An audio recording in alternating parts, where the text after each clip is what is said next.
പഹൽഗാമിൽ നടന്ന ഭീകരാക്രമണത്തിന് ശേഷം കഴിഞ്ഞ ദിവസം ഇന്ത്യ പാകിസ്ഥാനിൽ കയറി തിരിച്ചടിക്കുകയുണ്ടായി.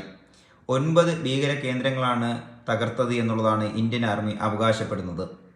സന്തോഷിക്കാൻ പറ്റുന്ന ഒരു വാർത്തയായിട്ട് കാണാൻ സാധിക്കുമെന്ന് ചോദിച്ചാൽ, നമ്മുടെ പഹൽഗാമിൽ നടന്ന വിഷയവുമായിട്ട് കമ്പയർ ചെയ്ത് നോക്കിയാൽ ഒരു 4 ഭീകരർ കയറി വന്ന് അതിർത്തി സുരക്ഷയും വെട്ടിച്ചുകൊണ്ട് അകത്ത് കയറി വന്ന് പുഷ്പം പോലെ 26ഓളം പാവം മനുഷ്യരെ കൊന്നു തള്ളിയിട്ട് പുഷ്പം പോലെ ഇവർ ഈ രാജ്യത്ത് നിന്ന് ഇറങ്ങിപ്പോയിട്ടുണ്ടെങ്കിൽ, എന്നിട്ട് ഇറങ്ങിപ്പോയി അവർ സുരക്ഷിത സ്ഥലത്തെത്തിയതിന് ശേഷം ഇതുപോലെ ഏതെങ്കിലും ഒരു 9ഓ 10ഓ സ്ഥലത്ത് ബോംബ് അല്ലെങ്കിൽ മിസൈൽ ആക്രമണം നടത്തിയിട്ട് ഇന്ത്യ തിരിച്ചടിച്ചു എന്ന് അഭിമാനപ്പെടുന്നതിൽ തികച്ചും എനിക്ക് വിയോജിപ്പുണ്ട്. കാരണം ഇങ്ങനെയല്ല തിരിച്ചടിക്കേണ്ടത്. ഈ 4 പേരെ അതോടെ പിടിച്ച് ജനങ്ങളുടെ മുന്നിൽ കൊണ്ടുവന്ന് വിചാരണ ചെയ്യുക എന്നുള്ളതായിരുന്നു ചെയ്യേണ്ടത്.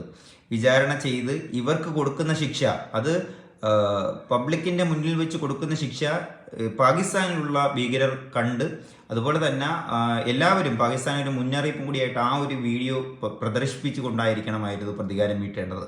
ഇവരിവിടെ വന്ന് ഇടയ്ക്കിടയ്ക്ക് വന്ന് ഞോണ്ടിയിട്ട് പോകുമ്പോൾ ഇതേ കണക്ക് വല്ലപ്പോഴും 2 മിസൈൽ വിട്ട് അവിടെ ഇവിടെയൊക്കെ തകർത്ത് എന്നൊക്കെ അവകാശപ്പെടുമ്പോഴത്തേക്കിൽ ശരിയാണ്, ഒരു ഭാഗത്തു നിന്നൊക്കെ ചിലപ്പം രോമാഞ്ചമൊക്കെ ഉണ്ടാകുമായിരിക്കും. പക്ഷേ ഭീകരർ അങ്ങനെയൊന്നും തീരുന്നില്ല, വീണ്ടും വീണ്ടും വന്നുകൊണ്ടിരിക്കുന്നു എന്നുള്ളതിനൊരു അവസാനമില്ലല്ലോ. നമ്മുടെ അതിർത്തി സുരക്ഷയുടെ കഴമ്പില്ലായ്മയാണല്ലോ ഇവർ ഇങ്ങനെ തുടർച്ചയായിട്ട് കയറി വരുന്നത്.